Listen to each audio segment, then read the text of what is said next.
Southern California Institute of Architecture.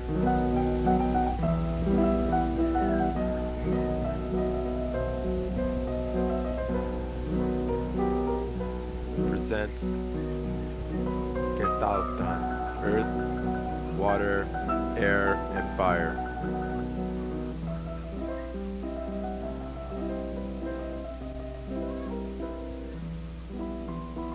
By Nader Khalili.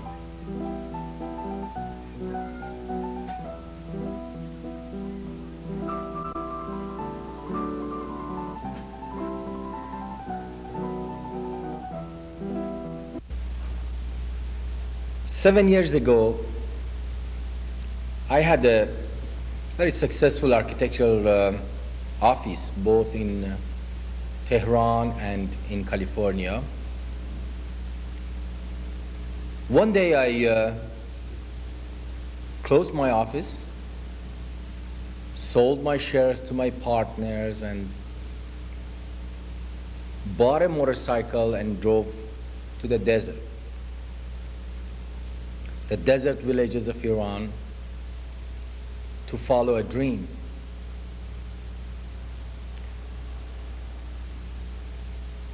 My dream was to create shelter for people of this world, especially for the poor, out of the simplest elements in this world, the universal elements of earth, water, air, and fire. Because these are the only material available to everybody around the world. People cannot afford concrete, steel, manufactured materials. 85% of the people of the world don't even know maybe who the architects are.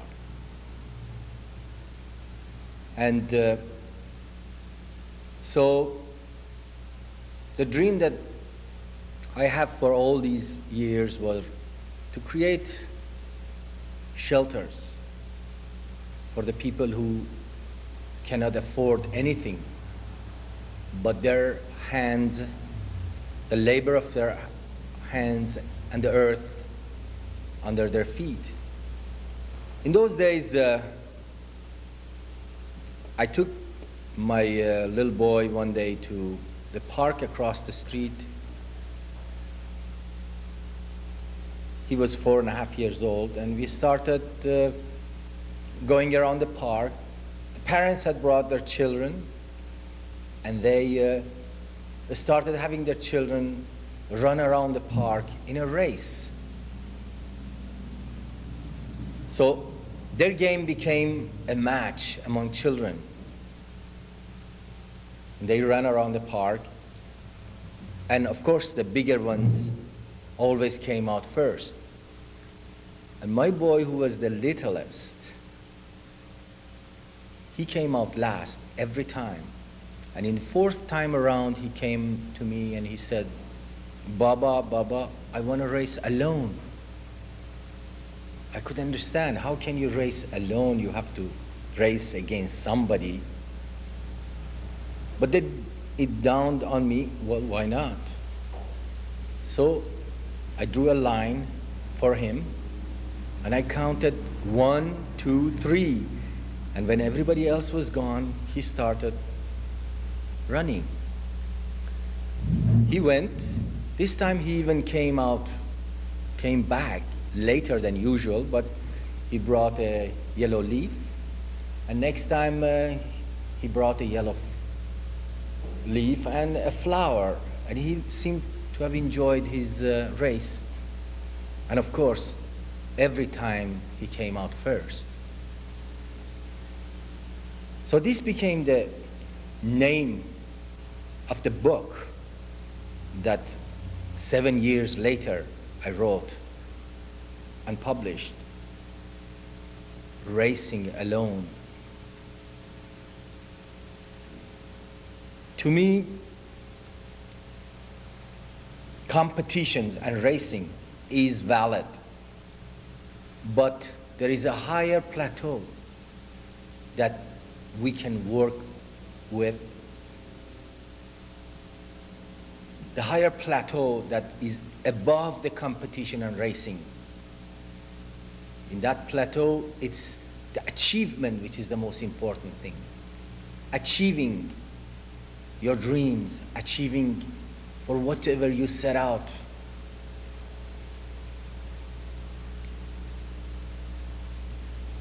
Without racing, without the need to spend so much energy in racing, and yet reaching for what you desire.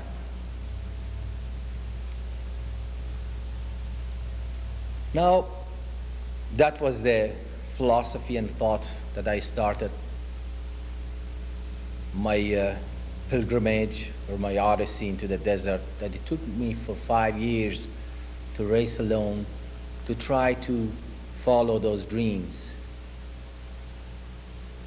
And I would like to share those 5 years and those dreams and how I followed. If we follow our dreams, trying to achieve, it would be amazing to see how much we can put up with. The human capacity is much higher than what we see in the races and competitions. And that can only come when we are after our quests. So my quest was very simple, and that was to create these shelters. To me, any person, any family should be able to walk into an empty land with empty hands, just the primitive type of tools, to walk into an empty land and with some water alone to be able to build a shelter, a house for themselves. And that I will show you how this could be possible. And of course, if we can incorporate, if we can integrate the basic needs of human, the food, health, education, shelters, with the need for beauty,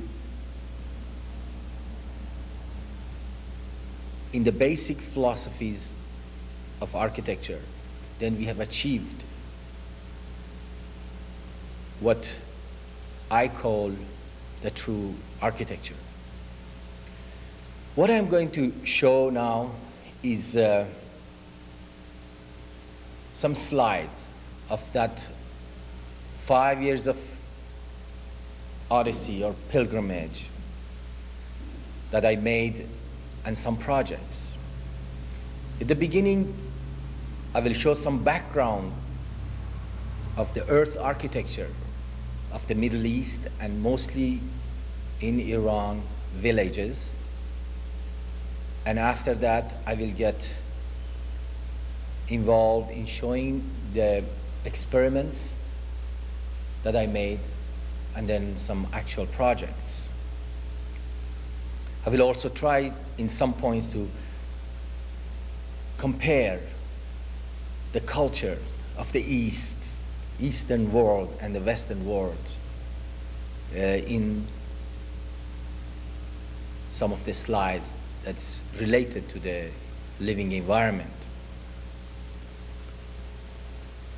I would like to start this slideshow with a paragraph of the book, the first paragraph of my book, Racing Alone, that I wrote 7 years ago when I drove to the desert. I set a workshop and started working.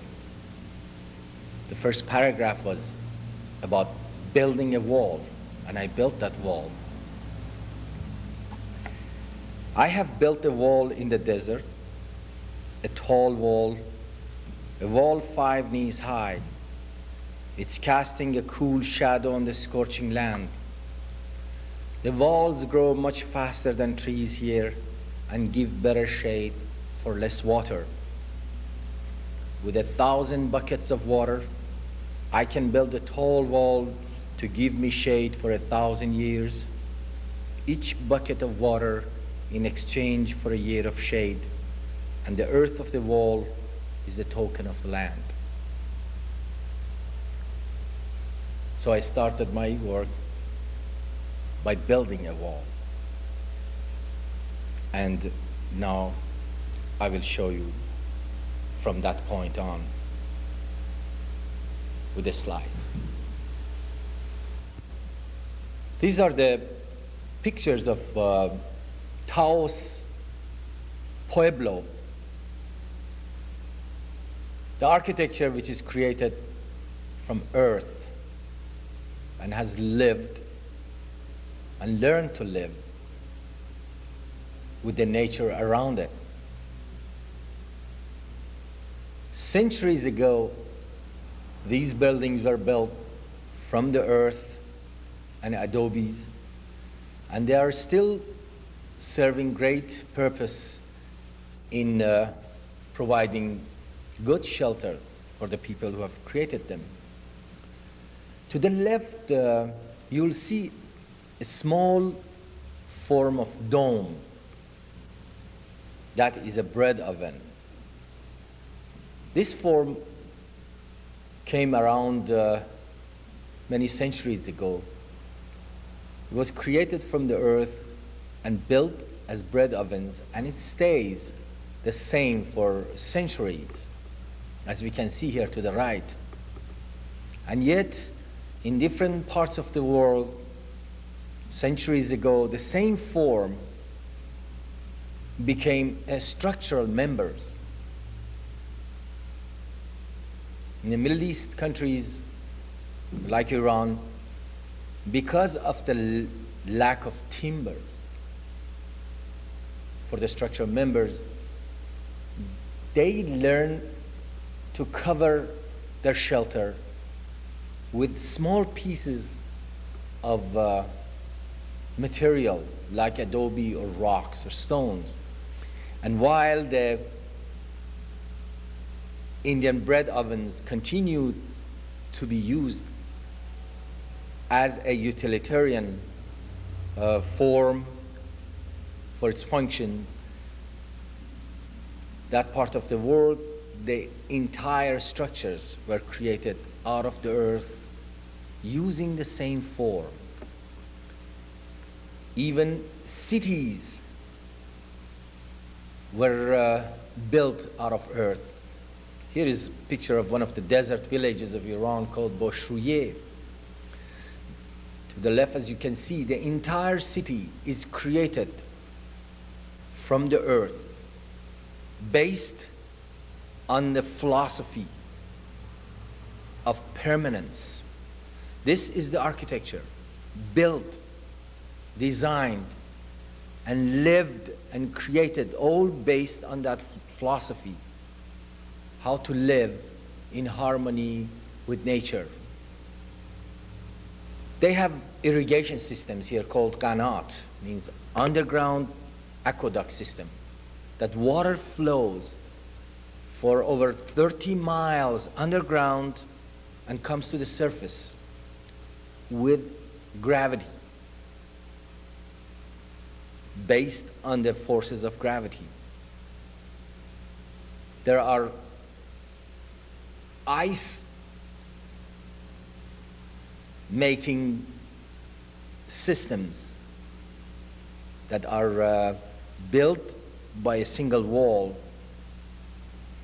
to use the ice from the winter to summer. And here is a good example of the wind catchers to cool the wind, to cool the house with the wind for its entire life. So the permanence is the philosophy that was followed throughout these indigenous architecture. The harsh wind of the desert, very hot summer, very cold winters, freezing with a lot of snow, and even a great variation of temperature between day and night were the cause of many of the architectural elements. And of course, very intensive sun for over 300 days in a year. To the right, as we can see, is the skylight that will break the glare of the sun and brings in the light. And to the left, the whole roofscape of the town that is built out of the earth. The skylight, the wind catchers, the houses, the roofs, gardens, landscape, whole thing is built from the earth. And instead of getting too much into the details of the architecture and planning, I will just pick up one example, and that one example or one detail of this architecture, and make some comparison between the Eastern and the Western worlds of interpretation of this architecture and the culture. The element is the wall. To build a wall, you will need only earth and some water and two people with a shovel. They can build walls for miles and miles with empty-handed, of course. Well, you may ask, what is the use of building so many walls? As we know in the West, walls are something that we don't want. Here we say, good fences make good neighbors, or in the folk songs we talk about don't fence me in. Even the beautiful poems of Robert Frost about the wall, he says, there is something that doesn't want a wall and wants it down. So in this part of the world, the walls are something that we don't want. We want to tear them down, so we have an open horizon and clear views. Now you go into different culture, like here. In the Persian language, the word for neighbor is called hamsaye. Hamsaye means the people who share the shade of the same wall. Means this neighbor has the shade in the morning, and the next door neighbor has the same shade of the wall in the afternoon. So the whole neighborhood starts with building a wall. And that goes also for a village or a town. The walls are built to get shade, because it's much cheaper to build walls for permanent shade than plant trees in the desert areas. It gives privacy, it defines properties, and it creates neighborhood. The walls are also made for a great technology. As you can see here, the technology of recycling the potential energy of ice from winter to summer. To the right, you will see that there is a wall, a mud wall built, 24 feet tall. To the left of that, to the right of this wall, is a ditch, 24 feet wide, that the wall is practically lifted up from that ditch, tilted up. In this ditch, they would put water in the winter, and at the shade of this wall in the winter, they would create ice, because the wall creates a permanent shade, 45-degree angle that will be 24 feet wide in 2 months of the winter, and it creates cold breeze and protects that water from the sun.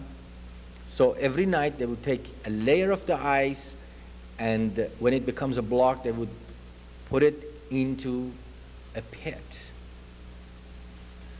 Now, if we look at the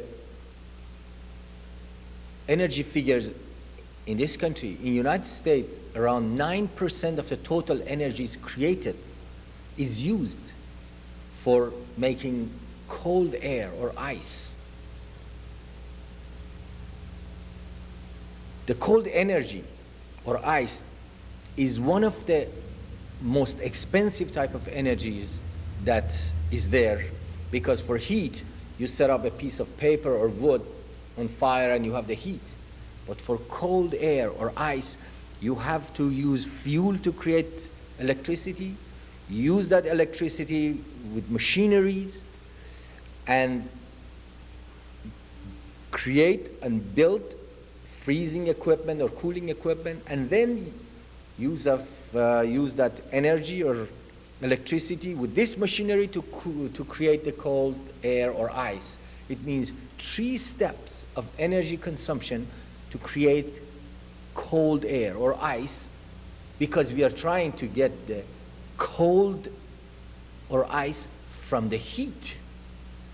Now, if we can eliminate these 3 steps by keeping ice or snow from winter to summer, we can see how much energy efficient would be. And this is the technology that was there to make these ice and then roll them over the water into these ditches to the left and keep them for a year or even up to 3 years.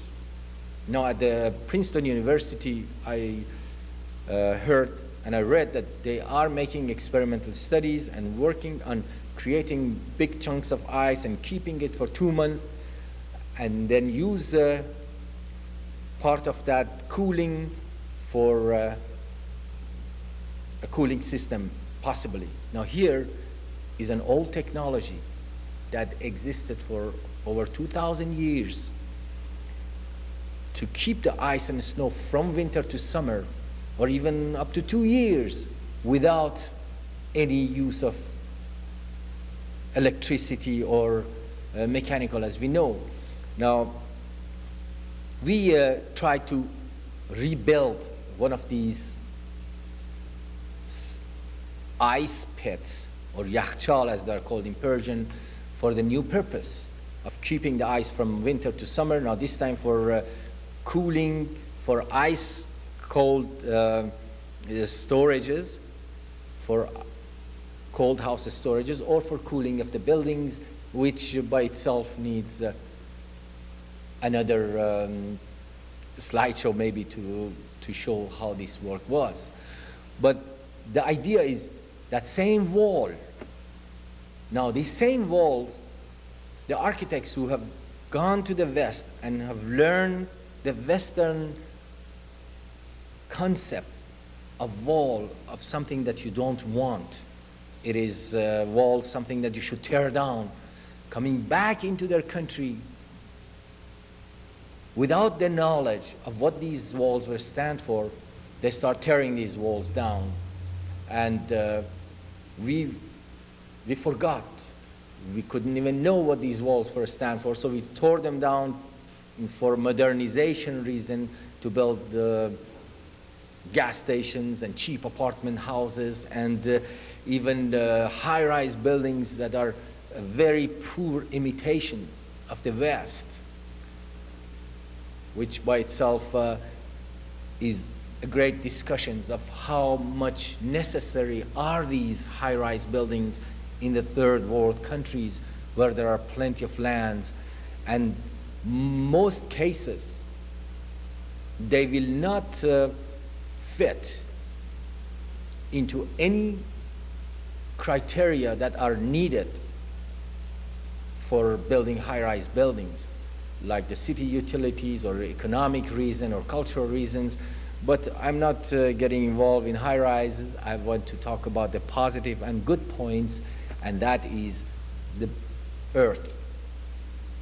To build these buildings, to build a building out of earth alone, without timber, without steel, without concrete, it was really a secret that was discovered centuries ago, over 3,400 years ago in southern part of Iran.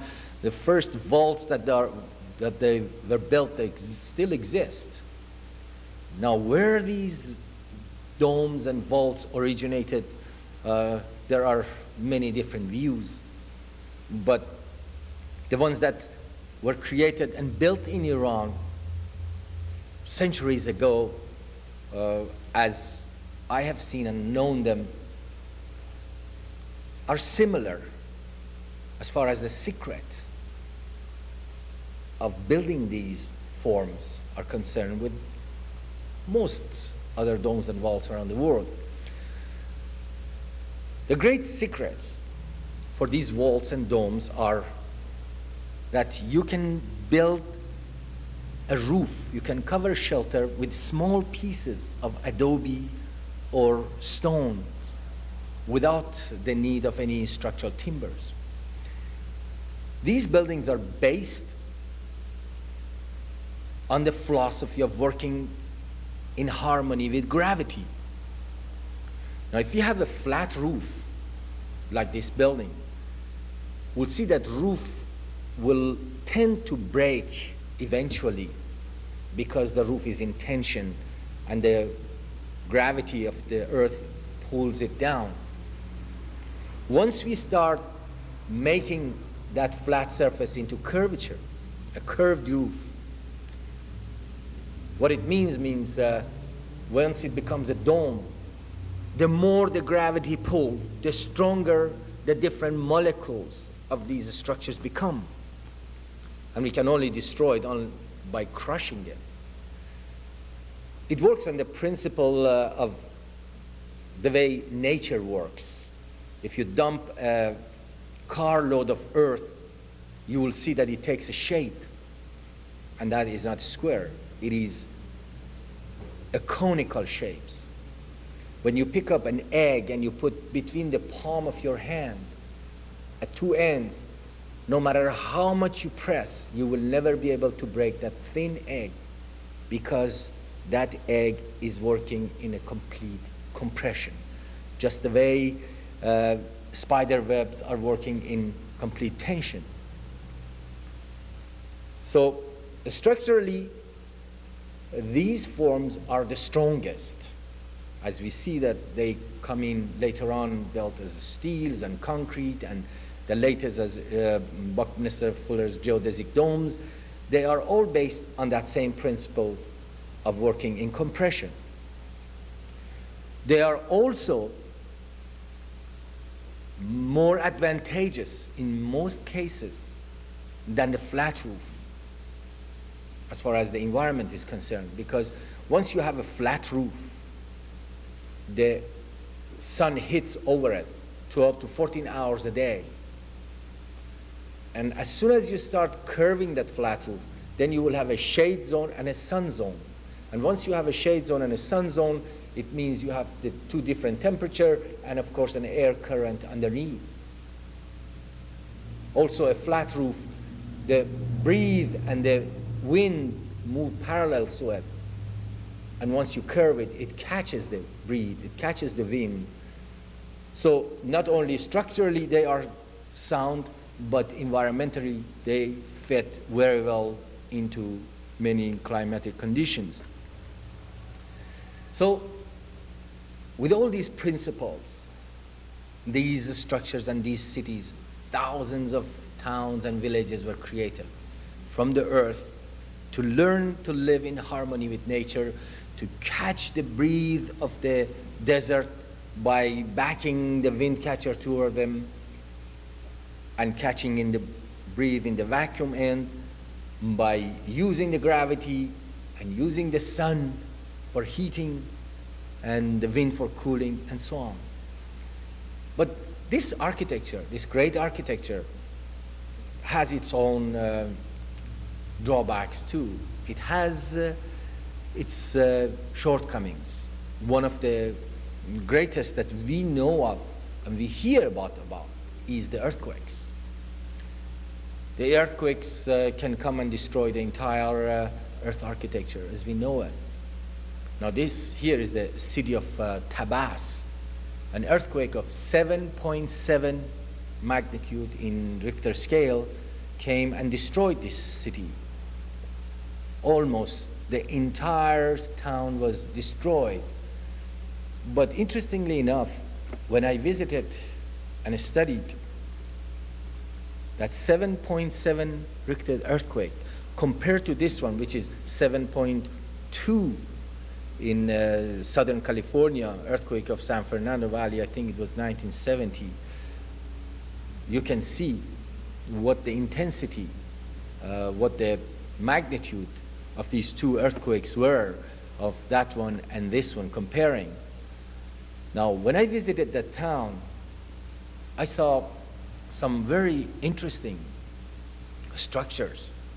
To the left, you can see a 2-story tall steel structure has gone through a complete destruction, has gone through torsion, and was completely destroyed. While around 200 feet from that same structure to the right was a huge dome, fired Adobe, fired brick dome of the water reservoir, which was there for 300 years. This dome, approximately around 30 feet in diameter, withstood that 7.7 magnitude, while the one with the steel fell apart because of the form of the dome that was used. Again, I saw another structures close by. To the left is the steel structures, that the entire second floor fell down, while to the right is an Adobe dome. Many of these Adobe unfired, unbaked buildings withstood these high earthquakes because of their forms.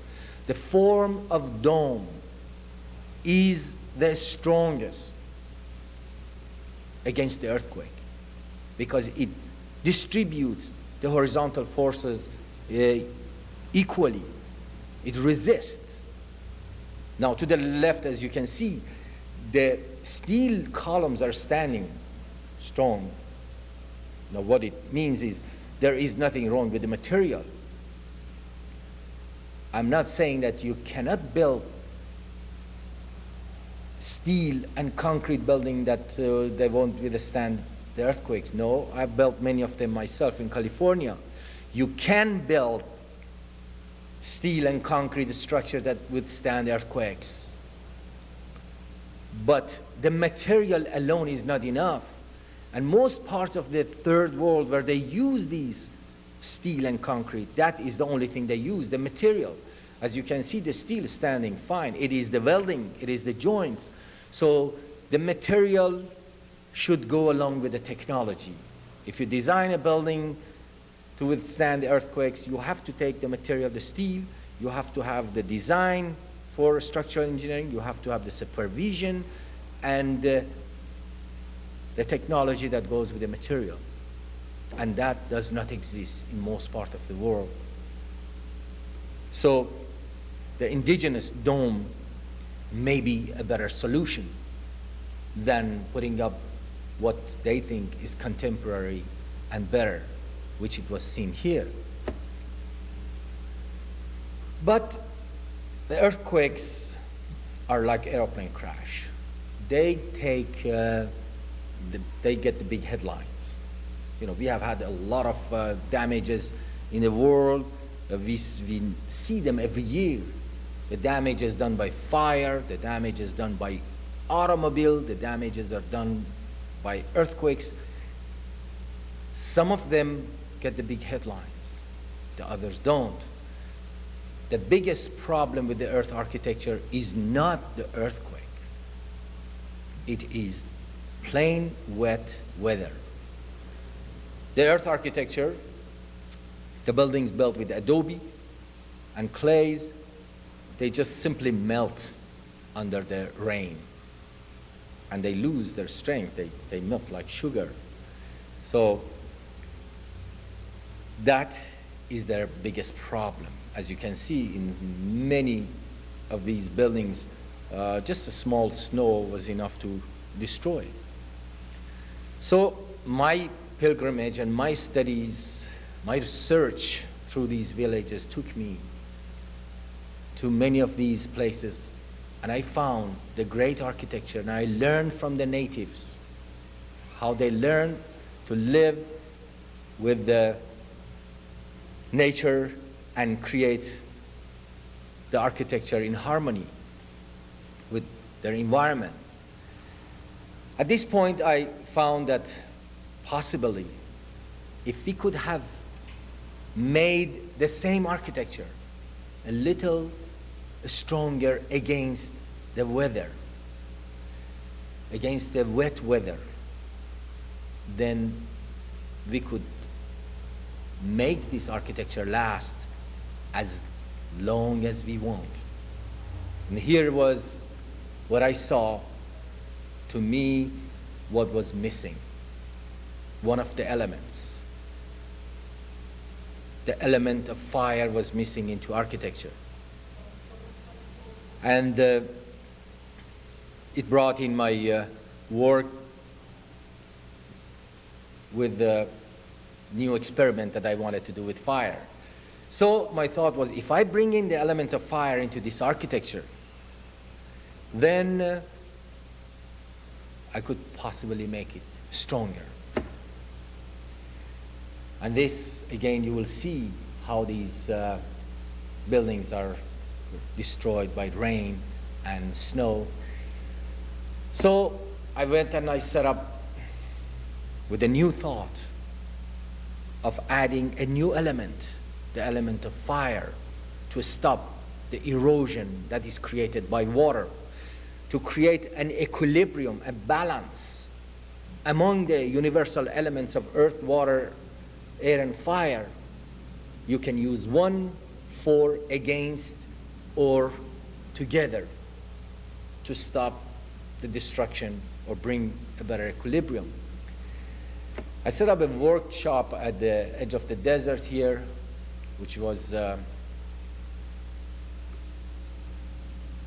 large area, and I tried to carry on some of the experiment I wanted to do, now with clay, rebuilding that same architecture, but this time with a new thought, new philosophy, with the element of fire in mind.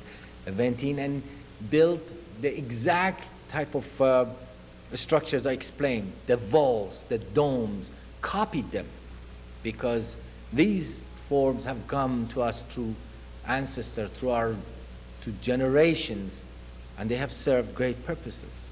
And all we can do is maybe improve a little bit on them rather than a complete change.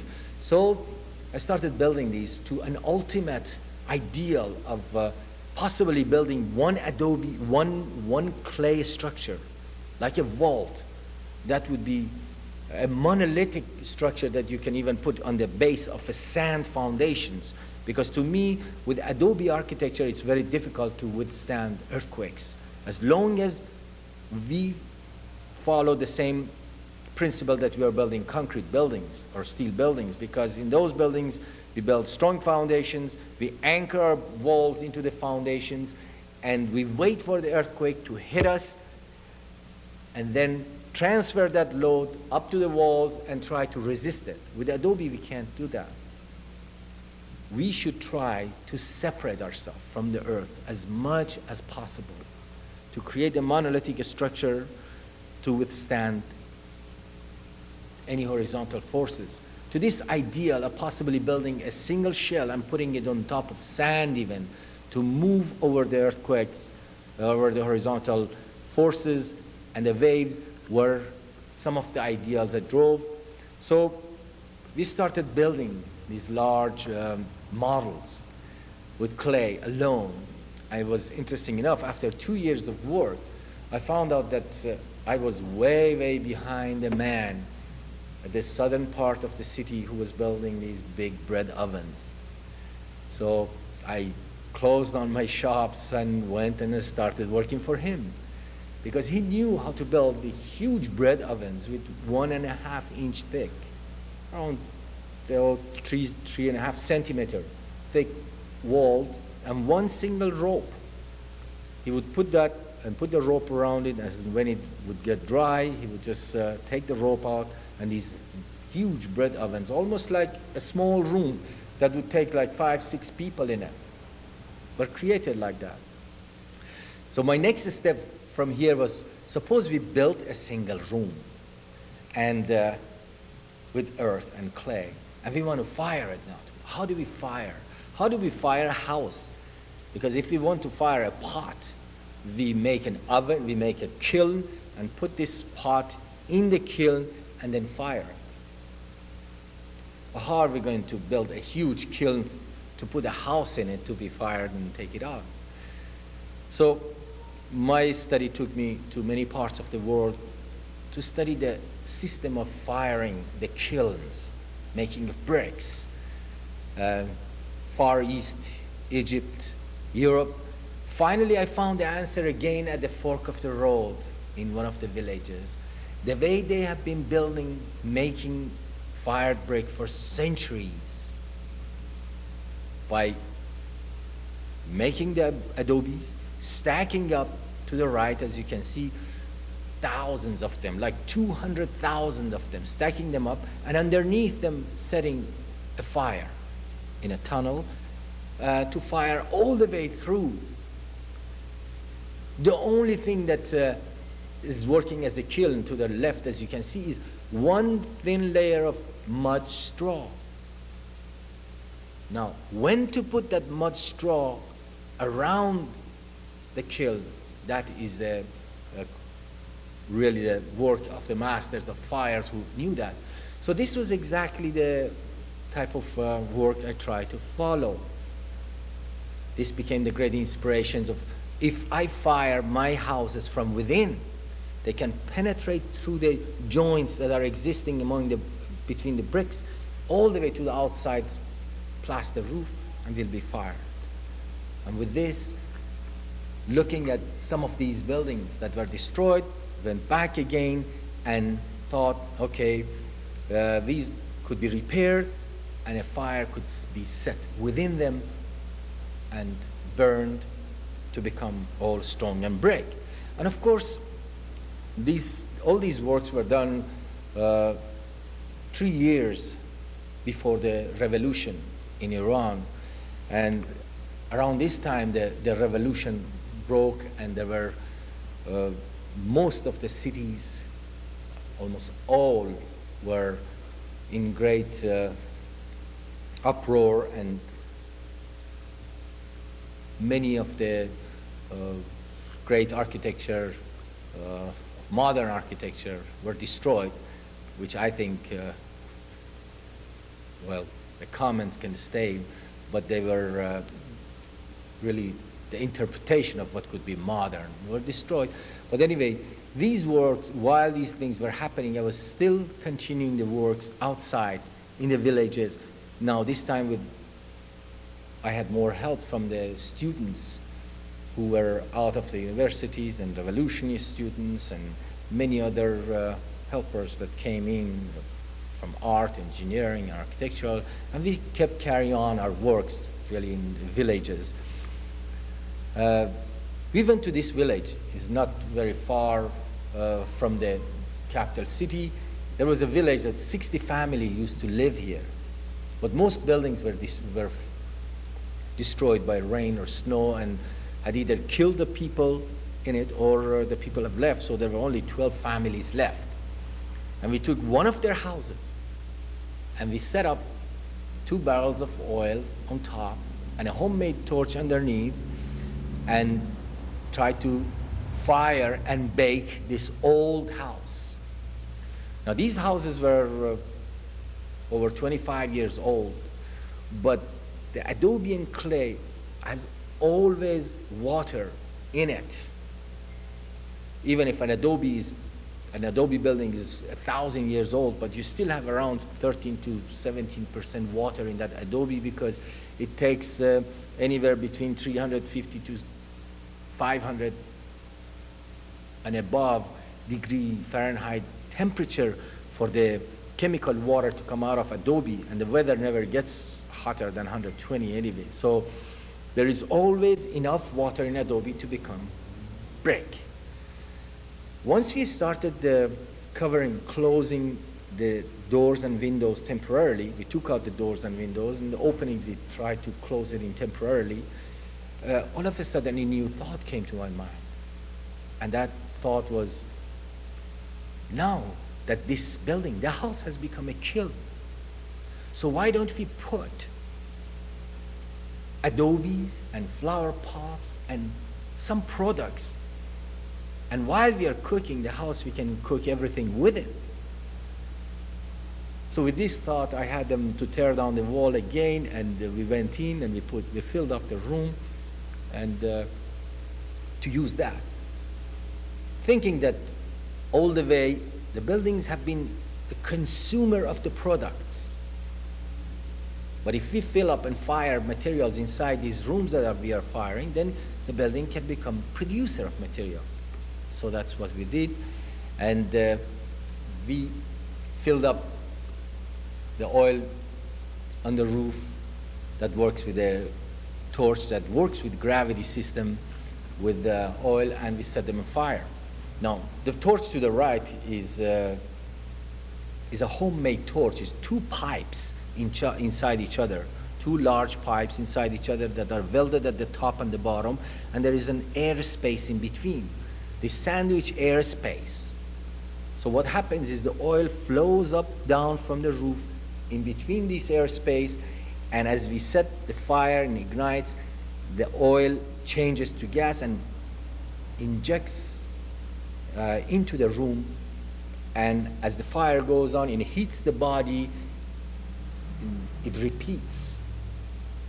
The oil will flow, it gets changed into the gas and shoots up. So as long as we have the oil in the roof, it goes on. Now this is a type of torch or burner that could be used anywhere around the world if there is oil, kerosene, or possibly diesel, because it doesn't need any electricity or pump or anything. So we set this old house on the fire. For 24 hours, the house was baking. It takes usually 24 hours to bake a house, to fire a room, a kiln. Something very interesting happened. This old village was infested with disease and roaches and mice and lizards. They had used a lot of insecticide sprayers and poisons for many years to get rid of them. They couldn't. But once we set the fire on, after 2 hours of slow burning, all of a sudden there were hundreds of mice running out, all dizzy with the smoke, and people start chasing them and hitting them and killing them, calling revenge, revenge, and getting rid of them. So something we never thought about. The fire, the element of fire became the hygienic element. It became the cleansing element. So from there on, a lot of people came and hugged and kissed and requested us to fire their houses, not necessarily for our architecture, but for what the fire was doing to clean their houses.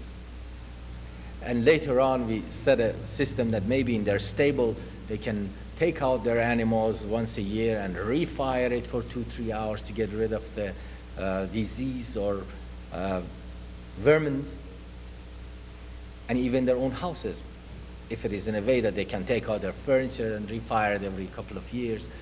And this we have never thought about.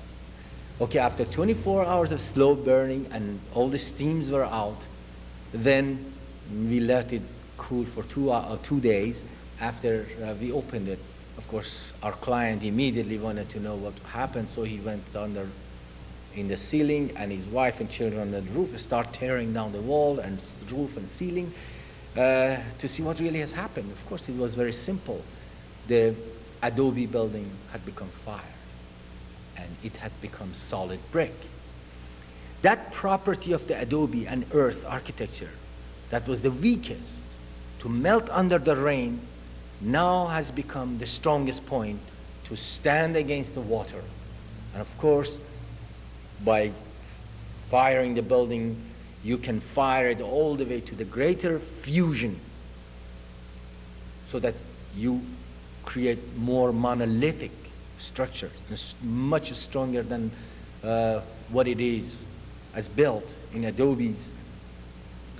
And this is what the result was. And of course, there were tests of, sandbag tests for loading of 4 tons of bag over it, and core and so on.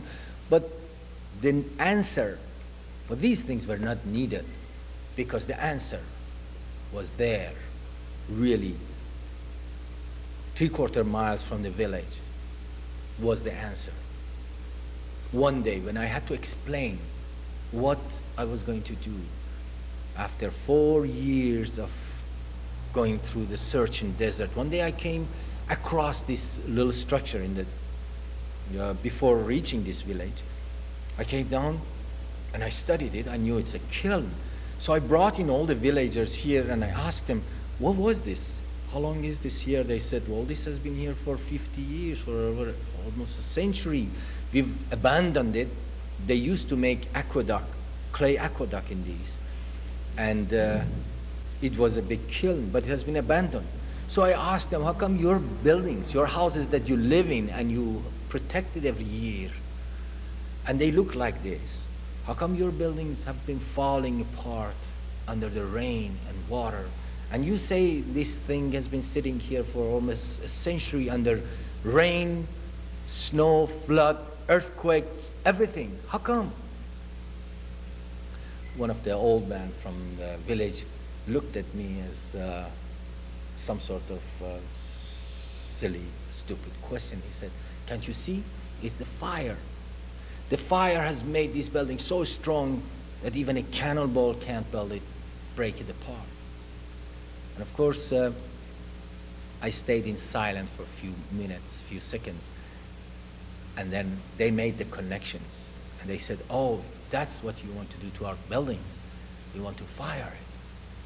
And everyone knew what the result will be, because right down the road there is a structure, fire, similar to their own buildings. They knew how to build these structures, they knew how to fire, the whole thing. Now there are thousands of such kilns all over the world. The kilns of China, Japan, Korea, Nigeria, Iran, Middle East, many parts are there, which have been fired and withstand the greatest rains or snow or problems in nature. And they last. While people live across the street or a little bit further on in flimsy houses that will fall apart with the first rain or wind or snow or tremor, and their kiln lives on. So this was the beginning of really the quest, or the answer to the quest, that I was trying to build these kilns. I knew that the answer was there. So what I set out to build and create was already there to be discovered. Well, after the building, after this village was disinfected and hygienic and strong, people started plastering it and cleaning and making a great environment themselves. And of course, in this part of the world, there are not awards of medals or awards to architects like AIA awards or this award. These things don't exist here. But for our great award was the man to the left. After he fired, then he baked his house and he cleaned it and he plastered it. He created a new life for him. He got married and he invited all of us there. And the whole cost for fuel here was around $50. The fuel is the smallest item as far as the cost is concerned in these buildings. But the greatest award for me after all that years was the first house that I fired with the help of the kiln man, Al-Yagha, who's in my book as a great hero.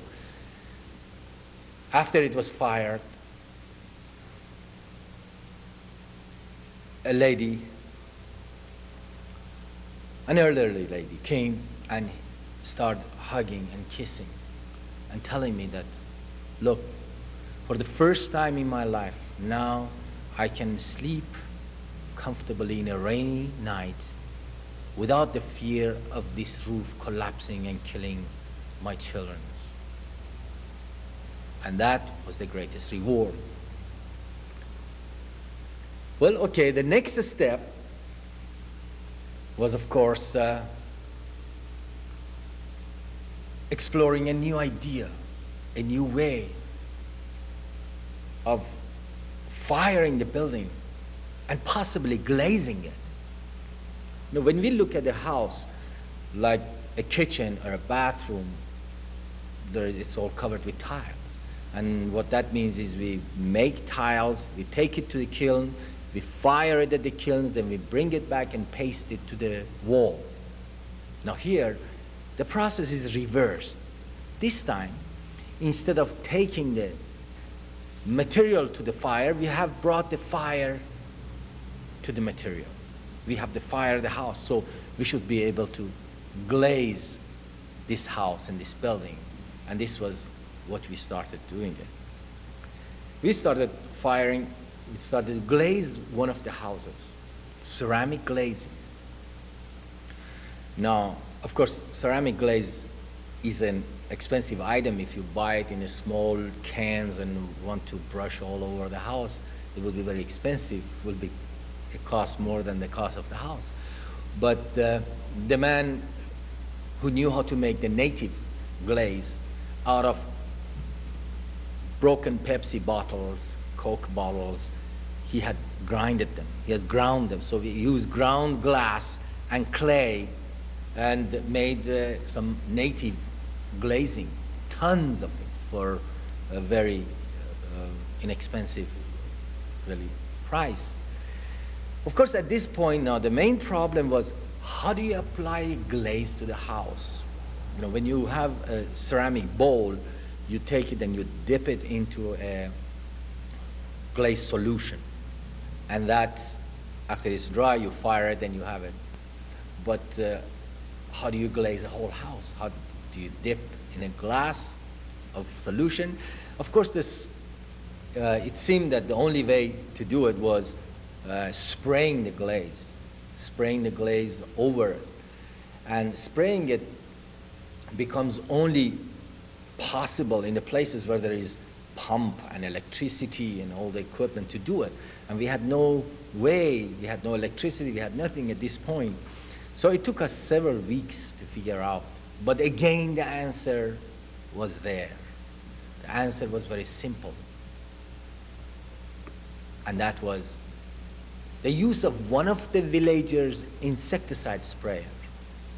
Each one of them had one that they were using it for spraying their fields, the trees, and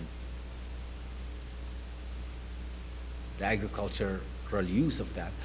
And since the ceramic glaze is a water base, you can make it into a solution which is more with water and, of course, spray it.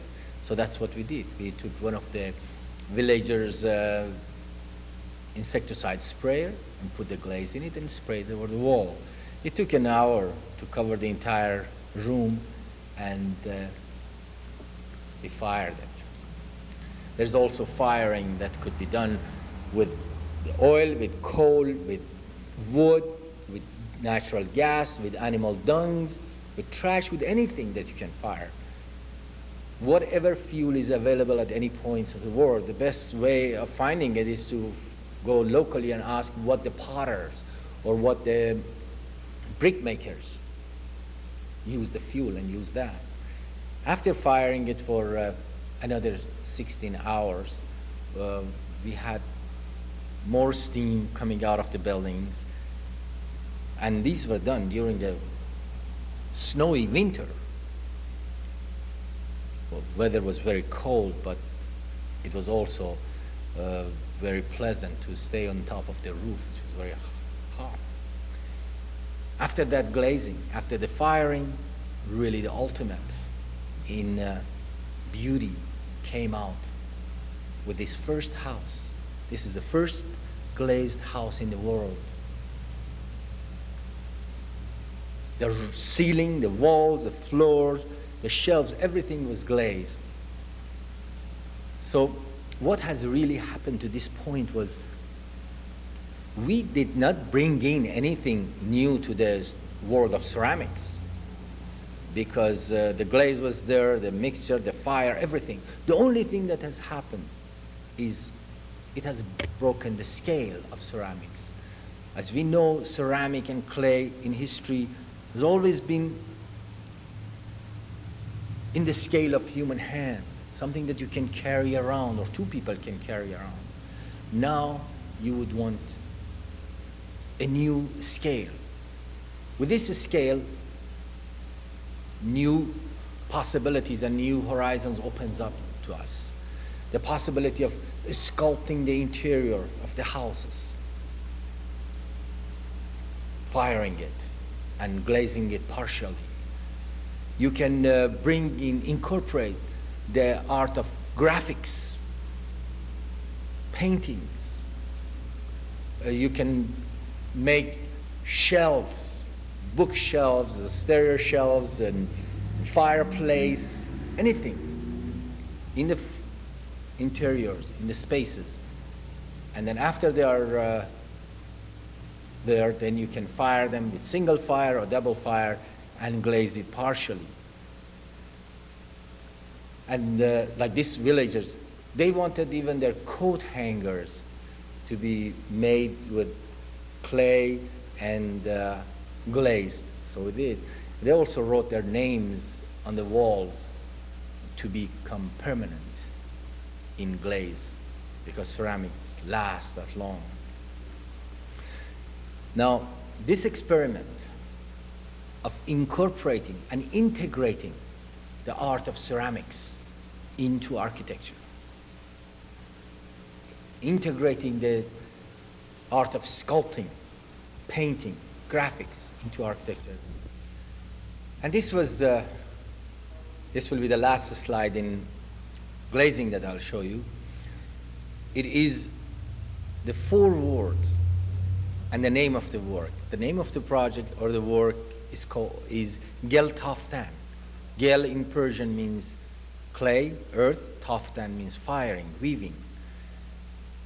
And the 4 words printed and glazed are earth, water, air, and fire. And of course, the next step would be building a new building with the same system, to create a structure, to create an architecture from the earth, water, air, and fire. At this time, a project presented itself. There was an opportunity to build a school, an elementary school for 10 classrooms, 10 classroom schools and arcades and principal's room and teacher's room and so on. Over 5,000 square feet school. We went in and we proposed to build that building with 1/3 of the cost of the conventional building. Well, maybe we have stuck out our neck a little too much, but we were sure that we could do it. Especially the mason of this village promised that he will build with Adobe for the 1/3 of the cost of what he had been building with so-called modern and contemporary material like cement and steel and so on. So we brought in earth. There was some earth clay there, and the rest of it we brought in from a little distance away, and we brought it to the school site.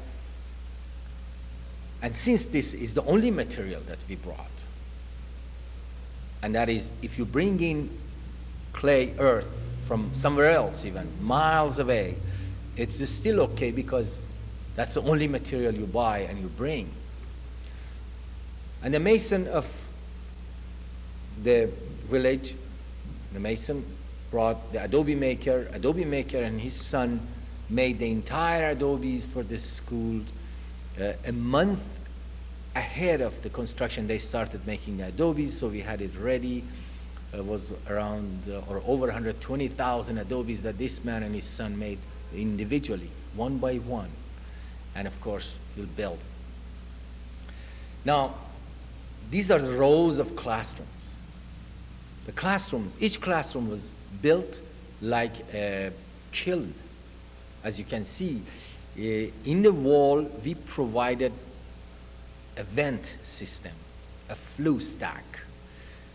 Now, once you fire these buildings, you fire it from below, and the fire goes up all the way to the ceiling, and it comes back all down and goes out from the base of the wall. This is what in the kiln building is called downdraft system. It means it comes down and drafts from down below. So we incorporated these vents into these walls, and the whole structure is built with Adobe. The mortar is the same material as the bricks are, and the structure is all in arches, vaults, and domes. Building of a vault with a great secret that has come down to us, hands in hands, for centuries. Building the vault without any centering, without any form work, is done based on that secret, as you see to the left, that each row of the arch is leaning on the row before instead of standing straight. This way, you can build the arch right into the air without any formworks, and it leans on the row before and on the end wall, and it's supported in the structures, the walls on two sides. This mason and his helper and his son built the entire structure with that one piece of plank under his foot. That's all. And two ladders holding up that plank. He would adjust the ladder to the height. He would stand up, and the scale was his arm reach. Wherever he would reach his arms, he would just use and make the Adobes stand upright there in the air with some wedging on the top, of course, sometimes. He would build a whole room around 250 to 300 square feet of the roof in one day, because he would just stack it up and move forward. There is a videotape of this while it's being built. Okay, and building an Adobe wall to the right is an end wall with the door opening. As you can see, it's very simple to create the curved wall. You simply build up a straight wall to a point, and then you put 2 or 3 bricks in the middle, and then more mortar, mud in between, and the straight Adobe lines become curved. As we know, every straight line generators could become curved. Every curvature could be created by the straight line generators, as we see in the thin shell structures of South America, candelas and others, the way they are built and the rebars are built. Okay, now to the left, as you see, he's building a classroom from 2 ends coming forward and putting a skylight over it. That's simply creating more light over the building. Now in these classrooms, I wanted the light from up above, because as we know in English language schools, the light always comes from the left side, so you can write in your blackboard. In Persian, the light comes from the right side, because you write from the right side to the left. Now here I decided to bring up the light from up above the board, so you can write from left to right or right to left. And this is what the skylights are created. The Adobe The earth architecture is its own form, is its own structure, it creates its own statics.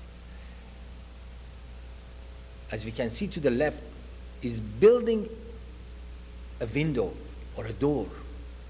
You simply need to stack some Adobe up and put some mud to create the curvature up above. After you put 3 layers of Adobe over it, when it gets dry, you take out those forms and you have the arches. Or to the right, you can see 2 walls are balancing each other on top of a wall. These structures have limitations in designs, but they are best when they are built organically, when they are built, when they grow up, when they are compact next to each other, when there are common walls, as many as possible. Maybe an ultimate will be like a cut of an orange, as you can see, a circular design with all the common walls between, so that there is not even end wall. So with these Adobe, as you can see, you can create the forms. It can become the form itself and the structure itself. And building a dome is even simpler. There are 2 ways of building domes. One is called pendentive, another called trompe. Pendentive is simply you start, let's say, a square room, you make 4 arches in 4 sides, and then you make squinches coming up to a circular roof, and then you built a dome over that basis. Trompe, this system I found even much simpler for the common people to learn. In this system, you build your walls. You have 4 walls in a room, let's say 10 by 12, 12 by 12 feet or so on. And then after the walls are finished, you simply start from one corner of the room by putting 1 Adobe in an angle. Then you put on top of that Adobe, you put some mortar, and then you put 2 Adobes like this, and some mortar on top of that, and then 3 Adobes, or 4, and you just move on, and you have built a corner of a dome. Again, with that secret of leaning every row on the row before. So each arch becomes an independent type of structure by itself. Now, between the vertical joints of the bricks, you don't put any mortar. That's where the fire penetrates also. And this is the way it's built traditionally anyway. So to build a wall, dome, you can see how simple it is. From 4 corners of the room, you start 4 squinches, 4 corners, you come up, and you simply fill up in between as you stand underneath, and you build your arches and walls and domes this way. And you finish it up from underneath for your skylights. To the left, you can see we have at the site, here is the earth, clay earth. We make an Adobe, we dry the Adobe, stack them, and build the whole structure. It's a single trade type of architecture. It means you don't need carpenter, steel worker, cement worker, welders, and so on. Mason alone can do it. And that's why it becomes very inexpensive, because of its being the work of a single trade rather than multi-trade. Okay, so after building, the building is finished.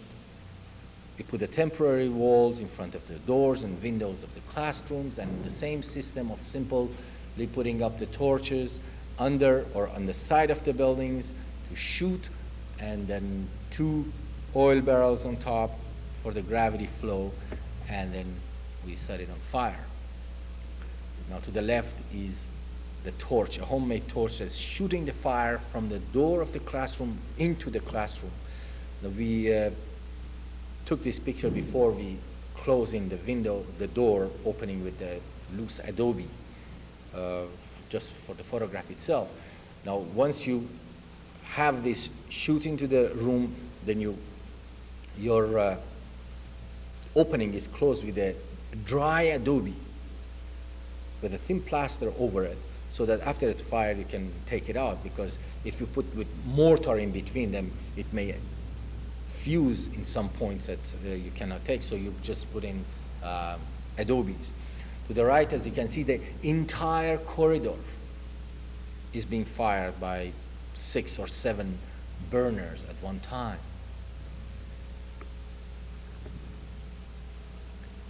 And here, the villagers themselves learn how to do this, because it is a simple matter of like brick kilns or ceramic kilns. And to right is some of the students, architecture students, art students, who are sitting and watching the torch all night to put down the temperature, the degrees, and so on. Of course, the temperature, how would you say, how can you tell the temperature inside a room? There are 2 ways. One way was what I started doing by getting the help from the master craftsman, the ceramist, the old man who knew fire, the temperature of fire, by looking at it. He would look at it and he would tell me the temperature. Later I found in the ceramic books of the verse that it is true, at every temperature there is a color for the fire. And he knew that intuitively. Of course, when he couldn't come to our projects anymore and he stopped coming, I came to Los Angeles and bought a thermocouple, a thermostat type of thing, and we just put into the walls and measured the temperature. And you need 1,000 degrees centigrade temperature to change the Adobe into fired brick. 1,000 degrees centigrade is equal to 1,830 degrees Fahrenheit, or what the ceramics call cone 06. So it's a low fire materials. And the control system is very simple.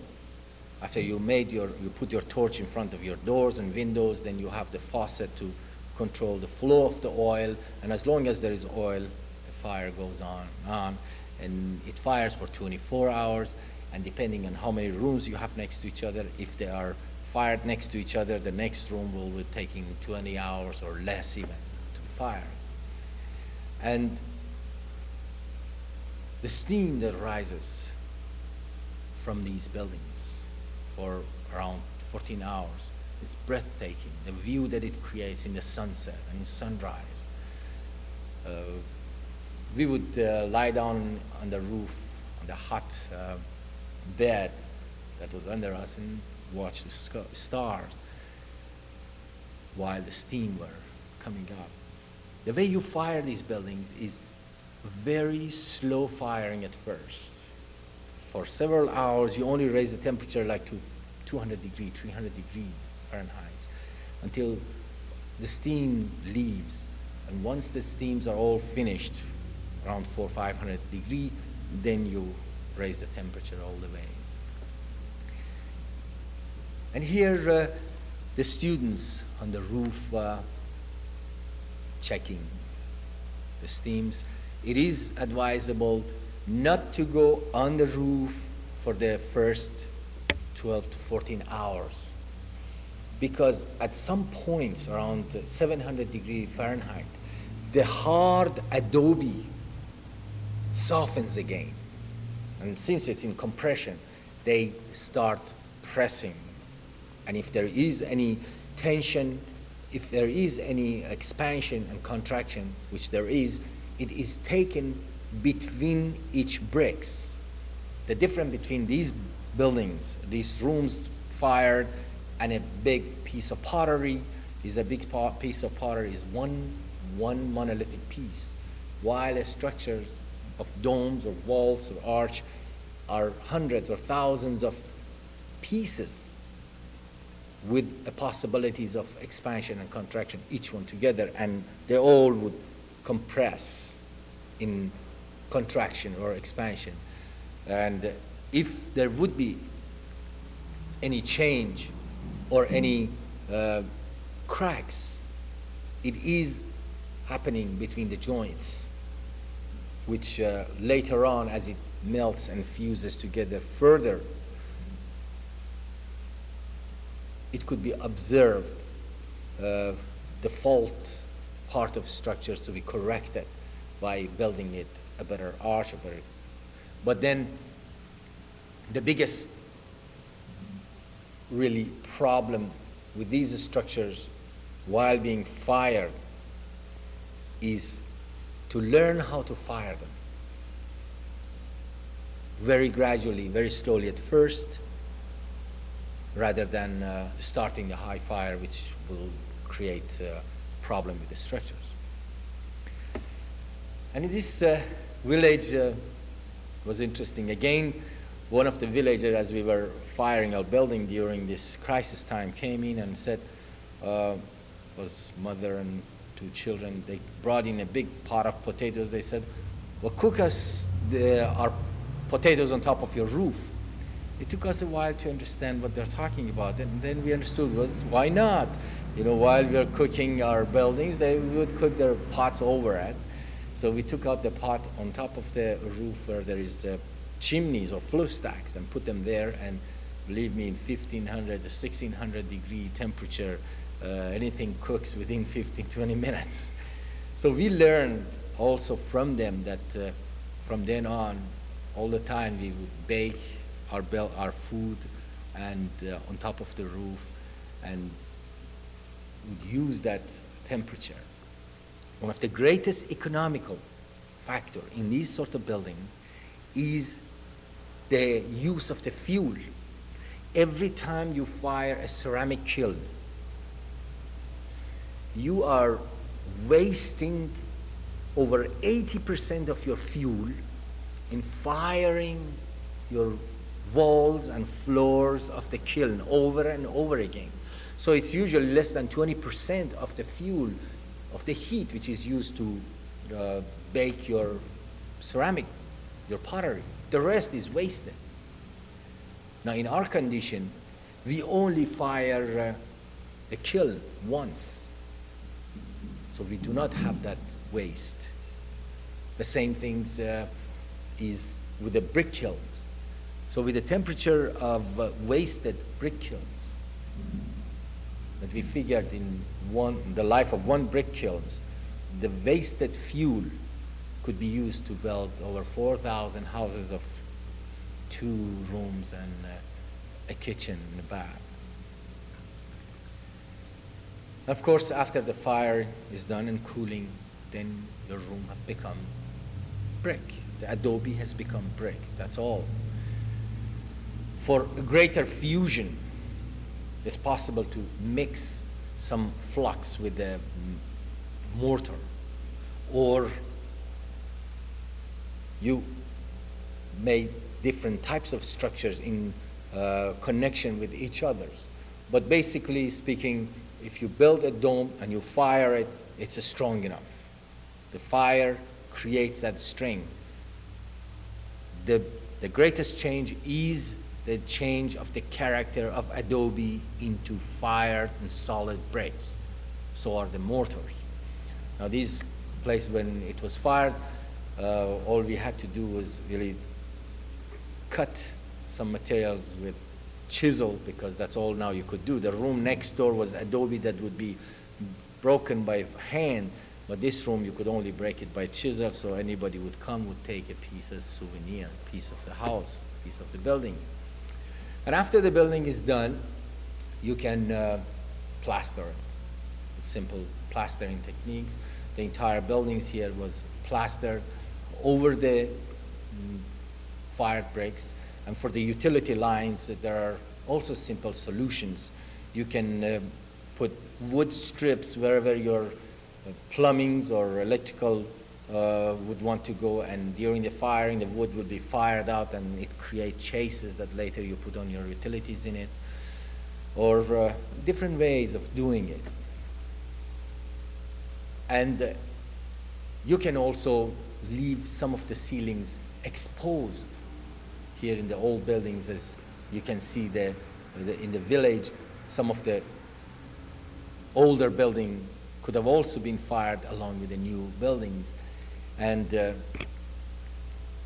you can also leave the buildings this exposed completely after the firing, or partially exposed and partially plastered.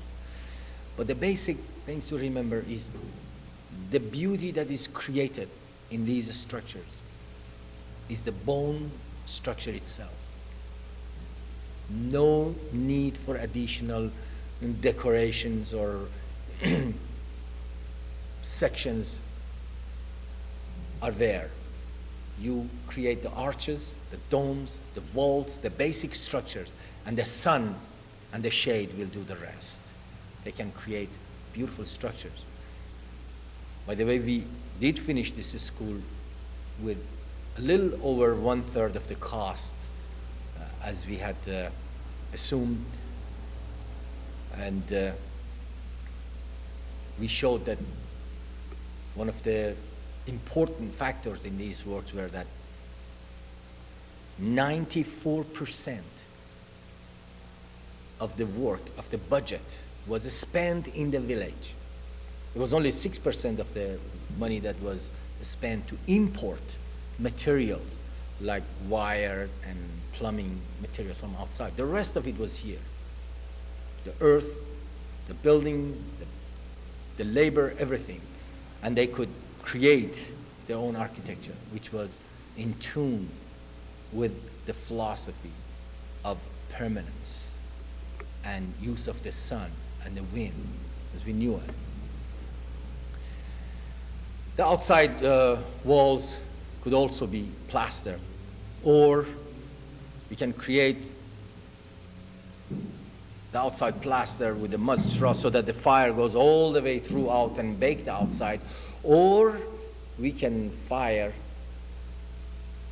bricks and tiles inside the rooms while it's being baked and take them out and use them to cover the floors and walls and roofs and so on. And the school has already gone through 2 years of very high rain and snowy season. It has been taken over, and they are very happy with the scale that is created, because the Adobe structure basically is warm in the winter and cool in the summer, and the scale is a very human scale. Here, as you can see, the ceilings are exposed structures. The fire bricks are left open. And a very important new observation that we made here, and I saw this in the United States, the difference is in the scale of the Adobe. As we know, in the West here in Arizona, in California, when the missions were built, the Adobes are in large scale of 40, 45 pounds each. And it only takes men, husky men, to build these Adobes. And I believe that one of the reasons the Adobes and earth architecture has not progressed in this section of the world has been because of the scale of Adobe. Because with that size, women and children cannot participate. And yet, in here, the size of Adobe is 8" by 8" by 2", is 20 centimeters square by 5 centimeters thick, even around 8 pounds or less, that even children and women and older people can participate in building their houses, building their buildings, because of the size of the Adobe, because of the size of the structures. And of course, the next buildings do not need even to have the walls built with 1 by 1 Adobes. You can create rammed earth walls or mud pile walls, as I showed you in the very beginning. The tall walls that were created only by piling up the mud, this time piling up the clay or ramming and then firing it. Only the ceilings, the roofs, could become from Adobe. Now, these are the basic structures that could be built by few people out of the earth alone. It could become mass-produced. It could become industrialized by using machineries to create Adobes, the rammed earth system, and so on. So these earth architecture can adapt itself to either very high tech or very low tech, either one. So basic works for these architecture is the four elements: earth, water, air, and the use of fire. And the use of fire as the element to create a stronger earth architecture is just the beginning. Because the four elements work in equilibrium in nature. If we recognize that once a fire starts and we put it off with water, we bring it to equilibrium with water, we can do the same thing. If water is destroying or eroding an area, we can bring it into balance by fire. As you can see, the palisades along the oceans, the cliffs that have been eroded and destroyed by water could possibly be fired and even glazed to become more resistant against the water. Now, I'm not suggesting that we should go along all the oceans in the world and fire all the cliffs. No, I am saying that as an alternative to what you see is being used as plastics and concrete and different material that kills the ecology completely as an alternative, the answer would be to use the element rather than a manufactured material to bring that into the equilibrium. And this, we are hoping to work out some of these materials into a project in one area and to see some of the results of possibly bringing in this philosophy, this thought, instead of creating, like here, the concrete spray, as you see on the cliffs, that they absolutely allows for no vegetations. And yet, if you bring in fire, the ultimate you can do is you can change that cliff into rocks, and the cracks would be just natural places for the vegetations to grow. And so, this will be the new use of the same philosophy of using the element of fire. Now, with the issues of today's architecture, today's world, I do not think that the vocabulary that we have been working with, the vocabulary of architecture based on the classical Greek, or vocabulary that we have been using for the modern or postmodern, is not enough. They have been sufficient for the time that they have served, but today's issues are much greater. We are dealing with completely new issues like energy, ecology, greater environments, and with that, we need a new vocabulary for the architecture that would be as vast as the problems and issues themselves.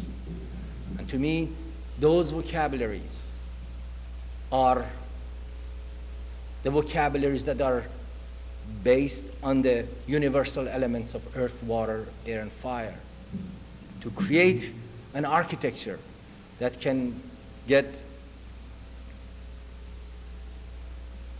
to the depth of the problem of the peoples for shelter, for more than 85% of the people of this world who cannot afford anything but their hands. We need a new vocabulary to deal and solve the problems. And I think the architecture that integrates the art into the architecture that works based on the permanence, the philosophy of permanence, the architecture that works with the forces, that uses the sun, the wind, the gravity. That, to me, what the true architecture is all about. Thank you very much.